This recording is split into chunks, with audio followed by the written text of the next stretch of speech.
Wish कर सकते हैं आप लोग दूसरे को, happy new year, happy new year. और कुछ अच्छा बोलिए उनके लिए कि ये साल आपके लिए बहुत अच्छा होगा। आमेन, आज के दिन से। आमेन, हालेलुया, हालेलुया। तो एक सवाल पूछना चाहूंगा शुरुआत से, ठीक है?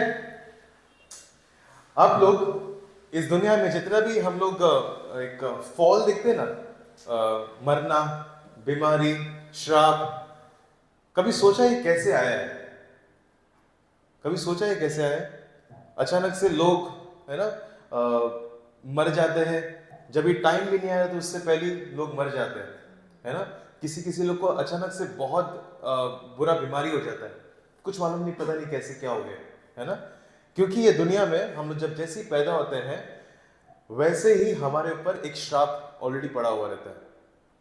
लेकिन कैसे आया ये पहली बार, कभी सोचा है? तो इसी वचन में हम लोग आज बात करेंगे, थोड़ा सा शेयर करूंगा मैं, ओके? कोई उत्पत्ति का उसका 3 पढ़ेंगे। तो यहां पे ऐसा होता है कि आदम और हवा, किसने सुना रहेगा? एडम और ईव का कहानी, है ना? सुना रहेगा एडम और ईव, है ना? तो जब आदम और हवा को यीशु मसीह ने या प्रभु ने बनाया था उसको, ठीक है, उनको एक आदन की वाटिका में भेजा था, गार्डन ऑफ ईडन, ठीक है, उसमें भेजा था। और वहां पे सब चीज परफेक्ट था, परफेक्ट, ठीक है। अगर उन लोग जानवर को कुछ आ बोलेंगे तो आएंगे उन लोग, अगर उनको कुछ खाना रहेगा तो लोग वहां से पेड़ से लेके कुछ भी खा सकते। तो परमेश्वर ने बोला कि ये मैं तुमको गार्डन बना के दे रहा हूँ, इसके अंदर जाओ और राज करो, फूलो और फैल जाओ पूरा धरती पर, ठीक है। जब उनको ये बोला गया था तो वहां पे परमेश्वर ने बोला कि जो गार्डन में तुमको डाला है वहां पे हर तरीका का फ्रूट है, हर तरीका का ट्री है, उस पर हर चीज का फ्रूट है, और जो भी तुमको खाने का है बिंदास खाओ, ओके? हट, ये क्या बोलते हैं, हिचकिचाओ मत, बिंदास जो भी लेके, बाइबल बोलता है फ्रीली, फ्रीली ईट, जितना भी चाहिए सब लेके खाओ, ठीक है, हालेलुया। सब लेके खाओ बोला तो उसमें से 2 सिर्फ था, एक पेड़, वो पेड़ था, एक एक वृक्ष था जिसको कहते हैं, जिससे हम लोग को बुद्धि समझ में आता था कि सही क्या है गलत क्या है। अगर वो फल से, वो वृक्ष से हम लोग ने पेड़ से खाया तो ये खाने से हम लोग को समझ में आया कि अच्छे बुरे का ज्ञान, ठीक है। और दूसरा एक वृक्ष था जिसको कहते हैं हम लोग ट्री ऑफ लाइफ, जीवन का वृक्ष, ठीक है। तो दोनों में से परमेश्वर ने बोला कि ये दोनों में से सिर्फ एक जो वृक्ष है, जो पेड़ है, जिसको बोलते हैं, जिसकी वजह से हमको ज्ञान आ जाता है अच्छे बुरे का, वो मत खाना, ठीक है। अगर वो तुम खाओगे तो उसी दिन तुम मर जाओगे, उसी दिन कहा था उसको, ठीक है। तो उसी दिन कहा, बोला कि जिस जिस दिन तुम लोग ने उस वृक्ष से लिया, अगर अच्छे बुरे का ज्ञान का, उस दिन तुम लोग मर जाओगे, है ना? तो क्या होता है, यहाँ पे हम लोग पढ़ते हैं कि परमेश्वर उसको जब बोला है तो उसको बहकाने के लिए, औरत को बहकाने के लिए एक शैतान आता है सांप के भेष में, ठीक है। तो आगे पढ़ेंगे हम लोग क्या होता है यहाँ पे 3 में, 3 3 का 1। यहोवा परमेश्वर ने जितने बनेले पशु बनाए थे उन सब में सब द्रुत था। उसने स्त्री से कहा, क्या सच है कि परमेश्वर ने कहा तुम इस वाटिका के किसी भी वृक्ष का फल ना खाना? Question mark.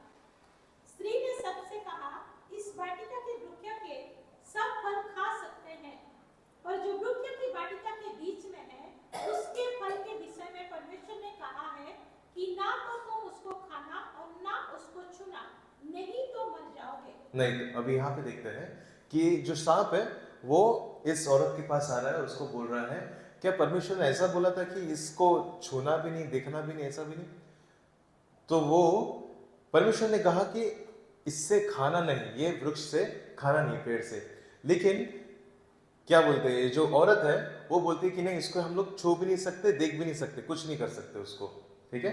तो यहाँ पे परमेश्वर ने सिर्फ कहा था कि उससे खाना नहीं, और क्या बोलते हैं, सब इसमें से हम लोग, सब पेड़ में से जाके खा सकते हैं हम लोग, ठीक है। वापस से पढ़ेंगे वो वचन 3 का 1। यहोवा परमेश्वर ने जितने बनेले पशु बनाए थे उन सब में सब द्रुत था। हाँ, और उसने स्त्री से कहा, क्या सच है कि परमेश्वर ने कहा कि तुम इस वाटिका के किसी वृक्ष का फल ना देखो क्या बोल रहा है, परमेश्वर ने कहा कि सब वृक्ष से खा सकते हैं, लेकिन वो उसको पूछ रहा है क्वेश्चन डाल के, क्या किसी भी वृक्ष से नहीं खा सकते क्या? आपकी लाइफ में जितना भी क्या बोलते हैं, हम लोग को मिलता है ना अच्छा चीज, कभी कभी वो बोलता है कि क्या तुम लोग को ये सच्ची में प्रभु ने दिया है क्या? ये अच्छा है क्या तुम लोग को जो मिला है लाइफ में ब्लेसिंग, है ना? है ना? ऐसा क्वेश्चन में आप ला के डालते हैं, क्या जो इतना मिला क्या वो इतना अच्छा है क्या? तुम लोग को और भी मिल सकता है ना? तुम लोग और कुछ गलत काम करो शायद उससे मिल सकता है तुम लोग को, है ना? जो अच्छा चीज पाने के चक्कर में हम लोग, फेमस होने के चक्कर में कभी कभी हम लोग कुछ गलत काम करना चालू करते हैं, तो उससे भी फेमस मिलता है, लेकिन प्रभु बोलता है नहीं, उससे ज्यादा अच्छा मैंने तुमको ऑलरेडी दे के रखा है। ठीक है, तो आगे पढ़ेंगे। तुम इस वाटिका के किसी वृक्ष का फल ना खाना। स्त्री ने सबसे कहा, इस वाटिका के वृक्ष के सब फल हम खा सकते हैं, और जो वृक्ष की वाटिका के बीच है उसके फल के विषय में परमेश्वर ने कहा है कि ना तो तुम उसको खाना और ना उसको छूना। देखा, परमेश्वर ने सिर्फ कहा है कि खाना नहीं, लेकिन यहाँ पे बोलते कि छूना भी नहीं और खाना भी नहीं। तो हम लोग ने क्या किया, वचन में उसका ऐड कर लिया। हम लोग ने जो हमको बोला गया था वो नहीं था, हम लोग कुछ और सुन के हम लोग कुछ और ऐड कर रहे हो उसके अंदर। ठीक है, हवा जो औरत थी, हवा, हालेलुया, हवा जो थी वो ऐड कर रही है उसके अंदर। अब यहाँ पे क्या हो रहा है कि वो वृक्ष लेके, वृक्ष में से जो फल है वो लेके उसके पति को भी दे रही है, आदम को भी दे रही है खाने के लिए। और सबसे पहला जो ये कहा गया था कि इसमें से खाना नहीं, ये कहा गया था आदम को, है ना? और आदम वहां पे ये दोनों का बात सुन रहा है। As a man, as a leader of the house, या फिर एज अ हस्बैंड, कभी भी बोलना सीखो, है ना? अपना जो पोजीशन है वो लेना सीखो। अगर हर चीज हम लोग बोलेंगे कि नहीं मुझे नहीं होएगा, मेरे से नहीं होएगा, तो ऑब्वियसली आपकी जगह पे आपकी वाइफ जाएगी वो चीज करने के लिए। अगर कुछ गलती होगा तो कौन जिम्मेदार है? वो औरत नहीं, आपकी वाइफ नहीं। कौन होएगा? आप आदमी होंगे, आप हस्बैंड होंगे। Hallelujah, hallelujah, hallelujah. तो कभी भी अगर गलती होता है तो रिस्पॉन्सिबिलिटी आता है हस्बैंड के ऊपर, और अगर अच्छा हुआ तो वो दोनों के ऊपर रिस्पॉन्सिबिलिटी जाता है, दोनों के ऊपर श्रेय जाता है, क्रेडिट जाता है। आमीन।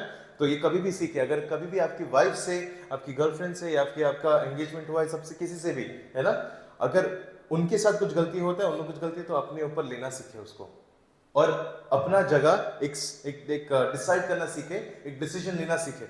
हर चीज अगर हम लोग क्या बोलते हैं, एक औरत एक वाइफ के ऊपर डालेंगे तो उनको शायद नहीं आएगा, और आप लोग उनके पे भड़केंगे, तो वो गलती किसका होगा? औरत का नहीं, आपका होगा। तो यहाँ पे आदमी क्या बोलते हैं, बाइबल में लिखता है कि जब अच्छे लोग मुंह बंद रखते हैं तो बुरा राज करता है, बुराई राज करती है। यहाँ पे आदमी कुछ बोल नहीं रहा है, उसके वजह से यहाँ पे बुरा हुआ, क्योंकि जैसे उन्होंने खाया तो उनको समझ में आया अच्छा और बुरा। तब उनको समझ में आया कि अच्छा और बुरा क्या हो गया, उनको समझ में आ गया कि उनकी आंखें खुल गई और लोग नंगे हो गए। उनको मालूम पड़ा कि हम लोग नंगे हैं करके। हालांकि वो लोग दोनों कभी भी नंगे नहीं बनाया गया था, परमेश्वर ने उनको बहुत ही महिमामय बनाया गया था। उनके आसपास बहुत रोशनी था, कवरिंग था, उनके ऊपर कपड़ा नहीं था लेकिन उनके ऊपर रोशनी था, और इतना अच्छा रोशनी कि हम लोग जब देखेंगे तो ऐसा लगेगा कि कितना अच्छा है। उनको कपड़ा पहनने का जरूरत नहीं, इतना अच्छा ग्लोरी था उनके आसपास, इतना अच्छा रौनक, क्या बोलते हैं, रोशनी था उनके आसपास। ठीक है, और जैसे ही उन्होंने खाया वो हट गया, वो पूरा गायब हो गया, और उनको समझ में कि लोग नंगे। क्या कोई बता सकता है अच्छे और बुरे में प्रॉब्लम क्या है? अगर अच्छा बुरा समझना आना तो अच्छी बात है ना।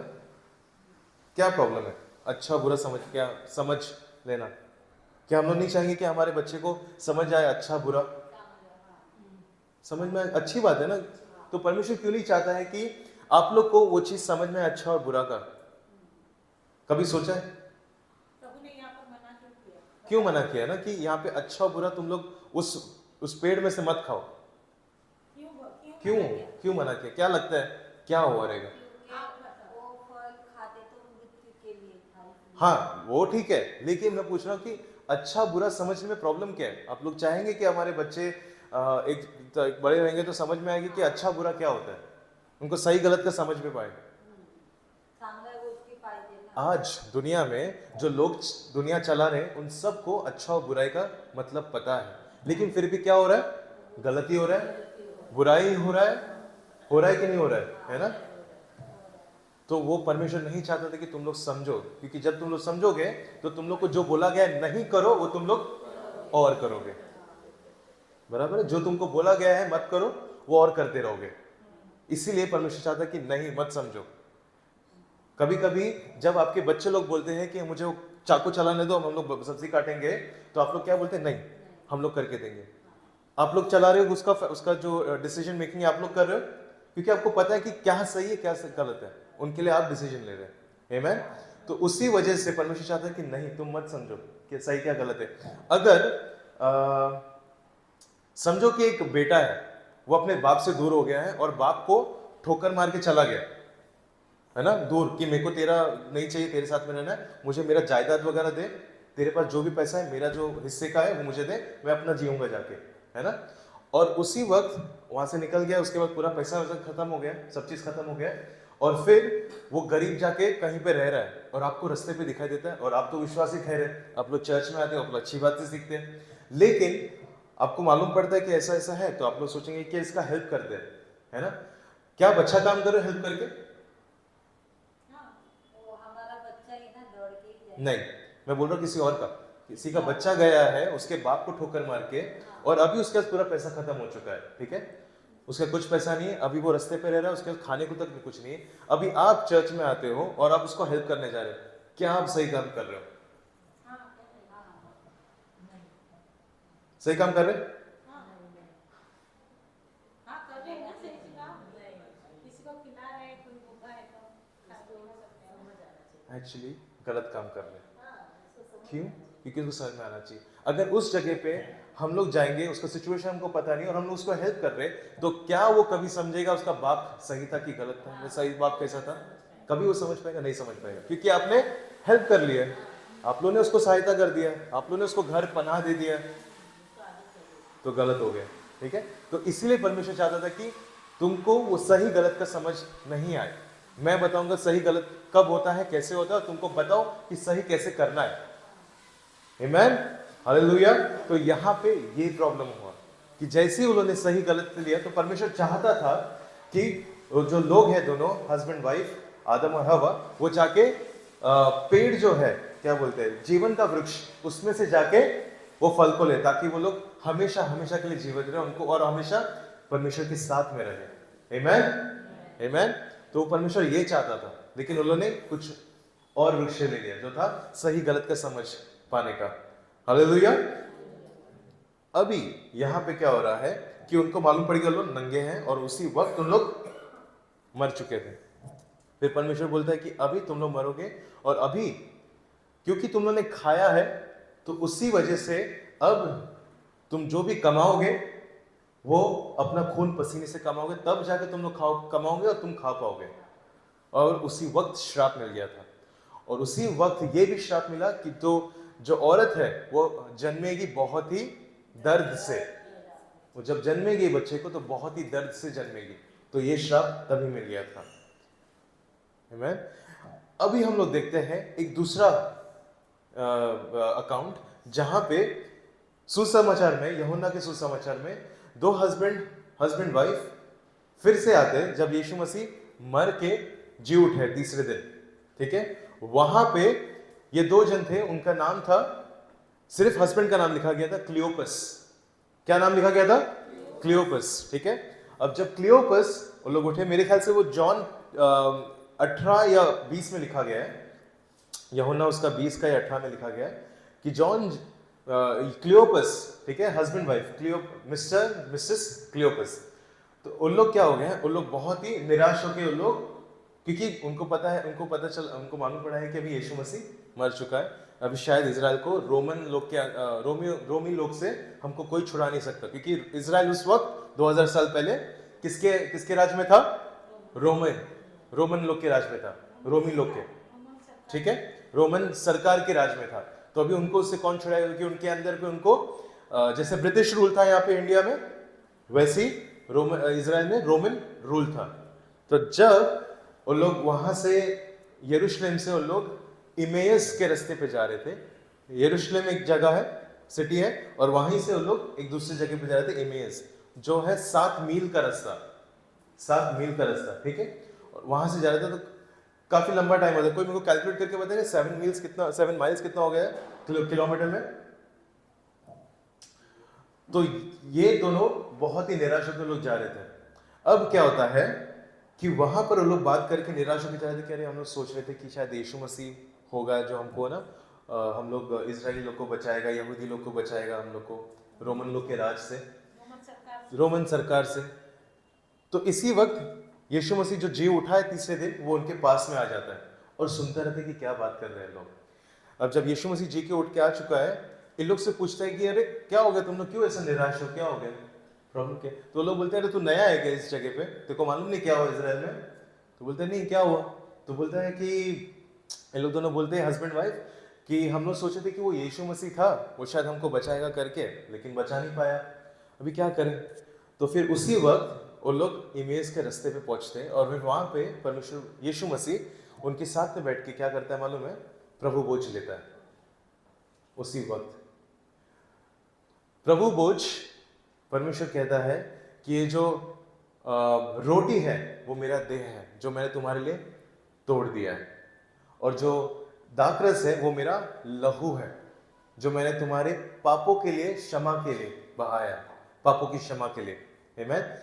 तो जो प्रभु बोझ है हम लोग लेते हैं इस चर्च में, ओके, आप लोगों ने लिया रहेगा, वो कोई भी प्रसाद नहीं है। आमीन। वो कोई भी प्रसाद नहीं है, वो परमेश्वर का देह है और उसके लहू है। आमीन, हालेलुया। तो यहाँ पे जैसे उन लोग ने खाया वो चीज को, तो क्या वो पता है, उनकी आंखें फिर से खुल गई। कौन? क्लियोपस और उसकी वाइफ का। Hallelujah, hallelujah. दोनों का आंख फिर से खुल गया है और अभी उन लोग को समझ में आया कि अरे ये जो हमारे सामने खड़ा था वो एक्चुअली यीशु मसीह, क्योंकि उनको अभी तक समझ में नहीं आ रहा कि कौन चल रहा है उनके साथ में। हालेलुया। तो पहले देखते हैं आदम और हवा, जब उन्होंने फल खाया तो उनका आंख खुल गया उनके ओर पे। वो लोग देखने लगे कि अरे अपने लिए, अरे हम लोग नंगे, और लोग परमेश्वर से छुपने लग गए। लेकिन इस वक्त यहाँ पे वो लोग जैसे ही उन्होंने खाया प्रभु जैसे ही खाया, उनका आंख खुल गया, आत्मिक आंखें उनकी खुल गई। उनको मालूम पड़ गया कि अरे ये यीशु मसीह था हमारे साथ में।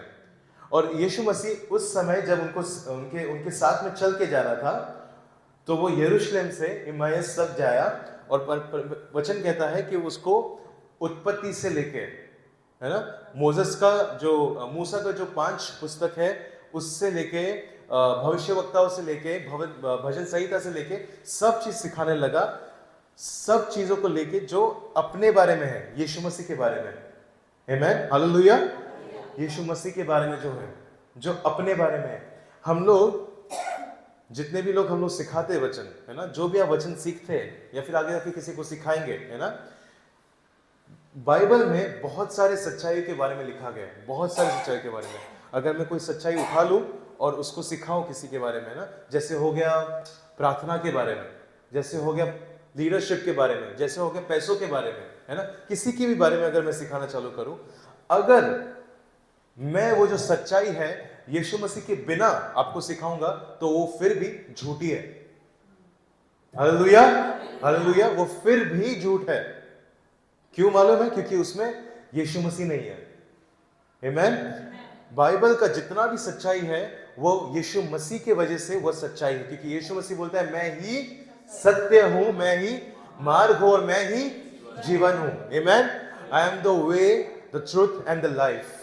आमीन, hallelujah. I am the only way, the truth and the life. Hallelujah. तो जितने भी सच्चाई है ना, जितना भी हम लोग सच्चाई आपको बारे में आपको सिखाते हैं या फिर कोई आपको सिखाएगा, तो गौर कीजिए कि वो जो सच्चाई सिखा रहा है आपके परमेश्वर, मतलब जो भी पास्टर हो या लीडर हो या बिशप हो या अपोस्टल हो, अगर वो बाइबल से कुछ भी सच्चाई आपको सिखा रहा है, प्रार्थना के बारे में हो या फिर पैसों के बारे में हो या फिर जीवन में कैसे जीना चाहिए किसके बारे में हो, वो अगर यीशु मसीह को लेके वो सच्चाई के बीच में यीशु मसीह को नहीं रखेगा तो सच्चाई का कुछ मतलब नहीं है। हालेलुया।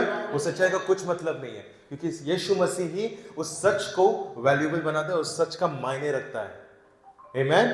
क्योंकि यीशु मसीह सच्चाई है। हालेलुया। तो यहाँ पे हम लोग देखते हैं कि क्योंकि उन्होंने खाया, अब उन लोग स्पिरिचुअली तो चेंज हुए, आत्मिक रीति से जो चेंज हुए, वो लोग फिजिकली भी चेंज हो गए, शारीरिक रीति में भी चेंज हो गए। क्यों मालूम है?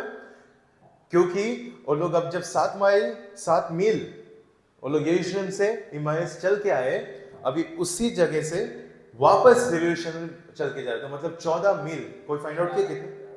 11 किलोमीटर। अभी वो लोग चल के जा रहे हैं 22 किलोमीटर। 22 किलोमीटर आगे पीछे चल के जा रहे हैं वो लोग। कहाँ से कहाँ होगा? कहाँ से कहाँ जाने होगा? दो। अपना कोपरगाना से सांताक्रूज तक। हाँ, तो 22 किलोमीटर लोग पैदल चल के वापस गए। तो देख रहे हैं उनका पैर स्ट्रांग हो चुका है अभी, और लोग चल के जा पा रहे हैं, वापस चल के जा पा रहे हैं। वो लोग बहुत ज्यादा स्ट्रांग हो चुके हैं। Hallelujah, hallelujah. लेकिन गौर करने की ये भी बात है कि वो लोग जो हस्बैंड वाइफ है, वो लोग क्यों नहीं देख पाए यीशु मसीह को? यीशु मसीह क्यों उनकी आंखें बंद कर दी कि वो लोग उसको देख सके? क्योंकि ये इसलिए है, परमेश्वर चाहता है कि आप उसको ऐसे सामने फिजिकली ना देखें। वो चाहता है आपको वो वचन में देखें। आमीन। क्योंकि वचन ही परमेश्वर है, और वो वचन जो है देहधारी हुआ और हमारे साथ में ढेरा किया। Hallelujah, hallelujah. क्योंकि अगर यीशु मसीह आज फिजिकली भी यहाँ पे आके खड़े रह जाएंगे ना, तो भी आप विश्वास नहीं करोगे, कोई भी विश्वास नहीं करेगा। इसलिए परमेश्वर चाहता है कि आप लोग उसको वचन में देखें कि यीशु मसीह कहाँ है वचन में, है ना। जब भी आप बाइबल पढ़ते हो, जब भी कुछ भी पढ़ने जा रहे हो, यीशु मसीह को वचन में देखो। Hallelujah, hallelujah. जितने भी यंग लोग हैं, मैं उनको कहना चाहता हूं कि आज से 50-60 साल आगे जब आप जाओगे, आप लोग शायद सोच रहे कि मेरा पढ़ाई मेरे लिए बहुत ज़्यादा इंपॉर्टेंट है, मेरा शादी मेरे लिए ज़्यादा बहुत इंपॉर्टेंट है, मेरा करियर मेरे लिए ज़्यादा बहुत इंपॉर्टेंट है, मेरा जॉब मेरे लिए बहुत इंपॉर्टेंट है, और मुझे फेमस होना है वो ज़्यादा इंपॉर्टेंट है, मुझे पैसा कमाना शायद वो ज़्यादा बहुत इंपॉर्टेंट है। जब ये सब चीज़ पूरा कर लिया होगा और 50-60 साल पहले जब आप आगे बढ़ गए और अपने हॉस्पिटल के एक बेड पे पड़े रहे, तो आप तभी आपको शायद ये रियलाइज हो कि नहीं, जो चीज़ मैं जिसके पीछे भाग रहा था शायद कुछ मायने का नहीं था। जो सब चीज़ था जो मुझे चाहिए था वो यीशु मसीह में था। और फिर शायद आप जाके तभी उस उम्र में किसी यंग बच्चे को सिखा रहे रहेंगे, बता रहे रहेंगे। तो वो गलती मत करो। जब परमेश्वर ने आपके जीवन में आया है और आपको अपने आप को उसने अपना खुलासा किया अपने आप को आपके लिए, तो उसको एक्सेप्ट करो, उसको जानो। Hallelujah, hallelujah. क्योंकि उसके बिना आपका जीवन नहीं है। आप लोग शायद वो सब चीज़ आपको मिल जाएगा, लेकिन आगे जाके जब उसका वैल्यू कुछ नहीं रहेगा, उसको ऐसा लगेगा कि यार कुछ मतलब नहीं हुआ ये सब पाके, कुछ मतलब नहीं हो गया ये सब, इतना सब मेरे लाइफ में रह के। और फिर समझ में आ रहा है कि नहीं, जो मुझे शायद चर्च में सिखाया गया था, जो मुझे बताया गया था, वो यीशु मसीह वही ज़्यादा फुलफिलिंग था, वही सब चीज़ उसमें ही मज़ा था, है ना। कहीं ना कहीं हम लोग अपनी चीज़ों में पड़ जा रहे हैं कि हमने अरे ये है, वो है, बच्चे हैं, पैसा है, जॉब है, शादी करना है, वगैरह वगैरह, है ना। लेकिन जब आप जैसे ही कुछ 18th या 17th सेंचुरी में कुछ साइंटिस्ट लोग हैं ना, क्या हो गया था, उन लोग कैलकुलेशन कर रहे थे, क्या बोलते हैं, अर्थ को लेके ना, वो लोग कैलकुलेशन कर रहे थे, जो अपना यूनिवर्स है बाहर का, गैलेक्सी जो है ना, उसका लोग कैलकुलेशन कर रहे थे। तो जितने भी साइंटिस्ट, एस्ट्रोनॉट्स वगैरह लोग हैं, वो लोग है ना, एस्ट्रोलॉजर्स वगैरह लोग, सब लोग कैलकुलेशन कर रहे थे कि बराबर कैलकुलेशन क्यों नहीं आ रहा है। तो उनको क्या लग रहा था कि जो सेंटर में है वो अर्थ है, और उसके आसपास सब प्लैनेट्स है, जुपिटर, वीनस, मार्स वगैरह वगैरह, है ना, सन वगैरह, मून वगैरह उसी के आसपास है, और सेंटर में है अर्थ। सबको ये लगा था। लेकिन कितने को मालूम है कि बाद में साइंटिस्ट लोग ने क्या बोलते हैं, रिसर्च किया, और उनको मालूम पड़ा कि सेंटर में क्या है, सेंटर में क्या है, सेंटर में क्या है, सेंटर में सूरज है, सेंटर में सूरज है, सन है। तो जैसे ही उनको मालूम पड़ा कि सन जो है एक्चुअली सेंटर में, तो उनका सब कैलकुलेशन पूरा परफेक्ट बैठ गया, उनका टाइमिंग वाइमिंग सब चीज, सब कैलकुलेशन परफेक्ट बैठ गया, है ना। तो वैसे ही जब आपकी लाइफ में द सन जो बेटा है यीशु मसीह, वो आपके सेंटर में आता है ना, आपकी लाइफ पूरा का पूरा कैलकुलेशन में परफेक्टली बैठता है। फिर आपके लाइफ का जो भी क्या बोलते हैं गोल्स है, जो लक्ष्य आपने रखा है, जो डेस्टिनी आपने रख के रखा है, वो सब सेंटर में बैठता है और सब आप बहुत जल्दी उसकी तरफ पहुंच जाते हैं, और बिना कोई मेहनत के, बिना कोई परिश्रम के। क्योंकि जो कर्ज था वो ये भी था कि आप लोग आपके खून पसीने से आप पैसा कमाओगे और उसका खाओगे खून पसीने का। और परमेश्वर का एक आशीष कहता है नीति वचन में कि वो आपको ऐसी आशीष देता है, आपको धनवान बनाता है, क्या बोलते हैं उसको, जिसमें कोई दुख की मिलावट नहीं है। हालेलुया। आपको वो धनवान ऐसे बनाएगा जिसमें कोई दुख की मिलावट नहीं, बिल्कुल भी दुख की मिलावट नहीं है। हाँ, वो कर्ज किसकी वजह से हट गया है? क्योंकि परमेश्वर ने, यीशु मसीह ने इस धरती पे आया और मरा हमारे लिए, है ना, मरा, उसने खून बहाया, उसने कांटों का ताज, आप लोगों ने देखा रहेगा मूवीज में, या फिर क्रॉस लटका देखा रहेगा जिसके ऊपर कांटों का ताज था। तो उसने जो खून पसीना का जो था, जो स्ट्रेस, जो एंजाइटी हम लोग लेते हैं, वो सब को हटा दिया एक ही साथ में। और उसने जो क्रूस पे जितना भी उसको क्या बोलते हैं, एक सफरिंग से होके गया, वो उन सब चीजों से परमेश्वर ने जितना भी कर्ज था, जो मरने का भी कर्ज था, वो सबको हटा दिया। आज आपको पता है जितने भी आप लोग यीशु मसीह विश्वास करते, वो कोई भी मरेंगे नहीं। Hallelujah, hallelujah. कोई भी मरेंगे नहीं। हालेलुया, कोई भी मरेंगे नहीं। और कभी भी बोलते नहीं बैठना कि, है ना, अरे हम लोग मर जाएंगे, अरे हमें को प्रॉब्लम हो जाएगा। कभी कभी सुना है, अरे मैं खाने के लिए मर रहा हूँ, अरे मैं हंस के मर गया, अरे मैं हंस के थक गया।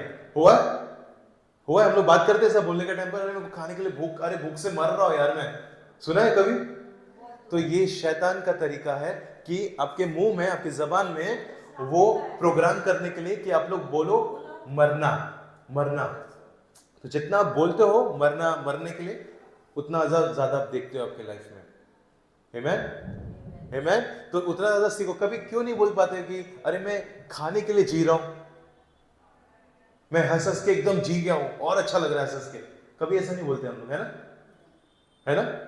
तो ये शैतान का चाल है कि आप लोग बोलना सीखे कि मरना, और जितना आप बोलते हो मरना, उतना आप ज्यादा देखते हैं मरने का, उतना ज्यादा आप देखेंगे आपका तबीयत और ज्यादा खराब हो जाने का, है ना। थोड़ा सा काम किया कि थकावट लग रहा है, थोड़ा सा कुछ किया कि नहीं नींद आ रहा है ना। तो ये शैतान का काम है ना। तो परमेश्वर इन सब चीजों से आपको पूरा का पूरा आजाद किया हुआ है। Hallelujah, hallelujah, hallelujah. अब मैं चाहूंगा कि जल्दी से हम लोग सीखेंगे कि इसको, ये जो प्रभु बोझ दिया है परमेश्वर ने, उसको हम लोग लेंगे कैसे, है ना। अब देखते हैं हम लोग भजन संहिता उसका 5 का 36।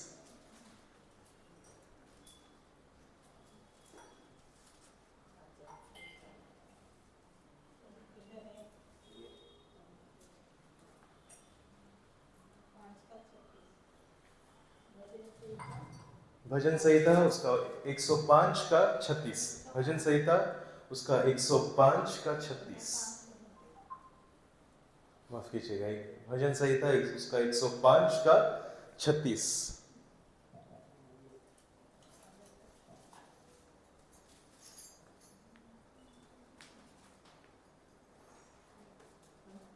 उसने उनके देश के सब पहलौठों को, उनके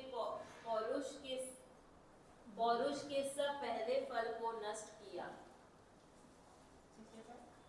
उसने उनके देश के सब पहलौठों को, उनके पौरुष के सब पहले फल को नष्ट किया। एक मिनट, हाँ 105 का 36, ठीक से पूरा बोलो। 105 का 36 पढ़िए पूरा। उसने उनके देश के सब पहलौठे को और उनके पौरुष के सब पहले फल को नष्ट किया। हाँ आगे पढ़ो। तब इस्राएल को सोना चांदी दिलाकर निकाल आया और उसमें से कोई निर्बल ना था। Hallelujah, hallelujah. वापस पढ़ेंगे उसका 37।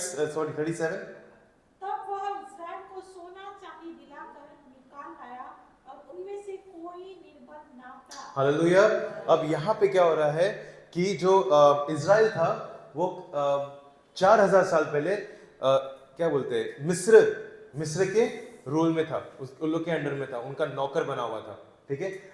इजिप्ट में जितना भी आप लोग पिरामिड्स वगैरह देख रहे हैं, पता है पिरामिड्स वगैरह सब लोगों ने देखा है, वो किसने बनाया मतलब पता है? इजिप्शियंस ने नहीं बनाया, मिस्री लोग ने नहीं बनाया, इजरायली लोग ने बनाया, ठीक है। उन लोग ने वो मेहनत किया है। Hallelujah, hallelujah. तो क्या हो गया, 400 साल तक उनके अंडर में था वो, ठीक है, उनकी गुलामी में था। और ऐसा दिन आता है कि परमेश्वर बोलता है अब वक्त आ गया कि मैं तुमको यहां से बाहर निकालूंगा। और जब परमेश्वर उनको वहां से बाहर निकाल रहा है, तो कैसे बाहर निकाल रहा है मालूम है? सोना चांदी से, और उनके अंदर कोई भी निर्बल नहीं है, सब लोग स्ट्रांग है। आमेन, हालेलुया, हालेलुया। कोई भी नहीं है। तो इस साल आप सबके लिए ये वचन है कि अब आप लोग जब बाहर निकल रहे हो तो आप लोग सोना चांदी से परमेश्वर आपको भर रहा है, और आप कोई भी निर्बल नहीं रहेंगे। आमेन, आमेन। पैसा सोना चांदी रहा, पैसा है, सब कुछ है, लेकिन आपके पास आपका क्या बोलते हैं, हेल्थ नहीं है, अच्छा तो क्या मतलब है ना? अगर हेल्थ है तो परमेश्वर आपको सब चीज दे सकता है। आमेन, आमेन। लेकिन सिर्फ हेल्थ है और पैसा नहीं तो फिर क्या मतलब है? दोनों भी चाहिए। आमेन। तो परमेश्वर देता बोलता है, परमेश्वर देता है। और ये सोना चांदी कोई आत्मिक सोना चांदी के बारे में बात नहीं कर रहा है, ये सोना चांदी लिटरली बात कर रहा है कि सोना चांदी से उनको बाहर लेके आता है। आमेन, हालेलुया, हालेलुया। और उनमें से कोई भी निर्बल नहीं है, बोलो सब लोग स्ट्रांग है। आमेन, हालेलुया। लेकिन वो देखते कि ये चीज हुआ कैसे, ये हुआ कैसे देखते हैं, ठीक है। निर्गमन एक्सोडस उसका 12 का 9 कोई पढ़ेंगे। अब हम लोग सीखेंगे कैसे हमको ये जो प्रभु भोज है वो लेने का। जब तक गुड़िया रेडी करो।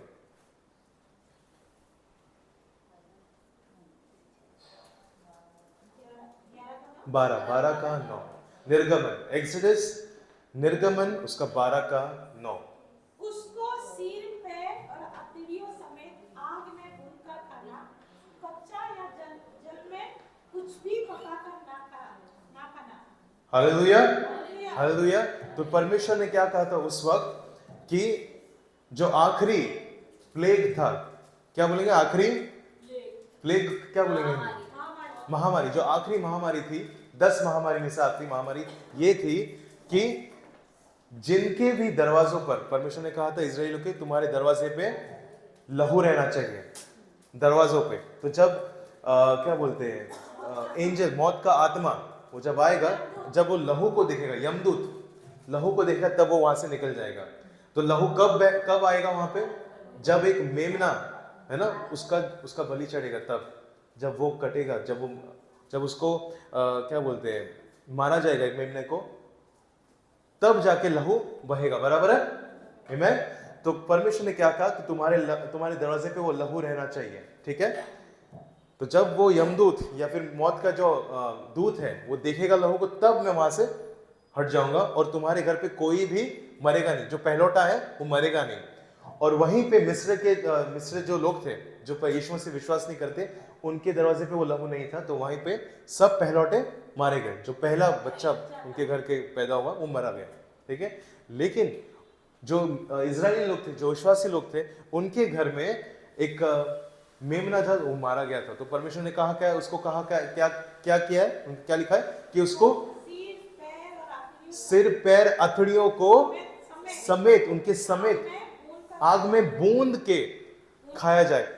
क्या आपको पता है जो क्रूस पे हुआ है, यीशु मसीह को एक्चुअली बूंदा गया है, रोस्ट बोलते हैं ना, रोस्ट किया गया, जो क्योंकि परमेश्वर भूना गया है। आमीन।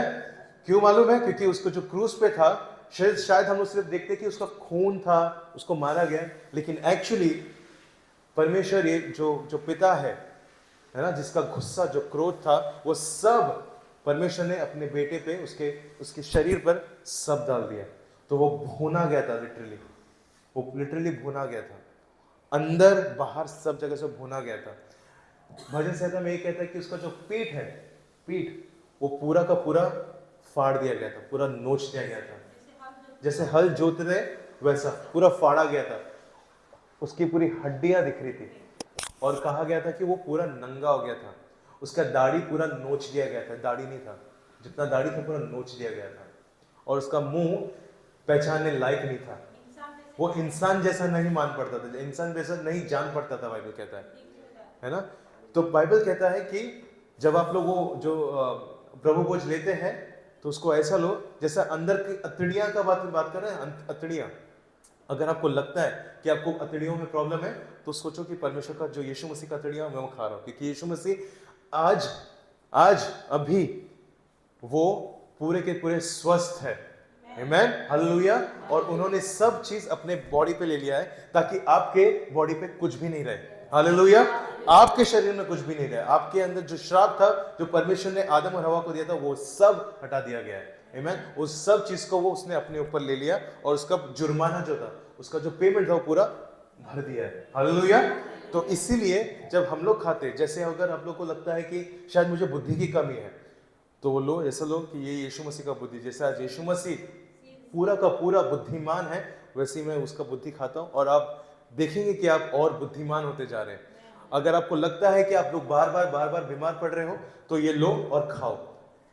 क्यों हम लोग सबसे पहले दवाई खाने के लिए भाग रहे हैं ना, दवाई में फिर भी साइड इफेक्ट्स है, लेकिन ये जो परमेश्वर ने दिया है, ये शायद हम लोग को लगता है कि एक ब्रेड तो है, एक जूस तो, इससे क्या हो जाएगा, लेकिन यही परमेश्वर का ताकत है कि वो जो ये छोटा मोटा चीज है ना उसी से परमेश्वर अपने महिमा को दिखाता है।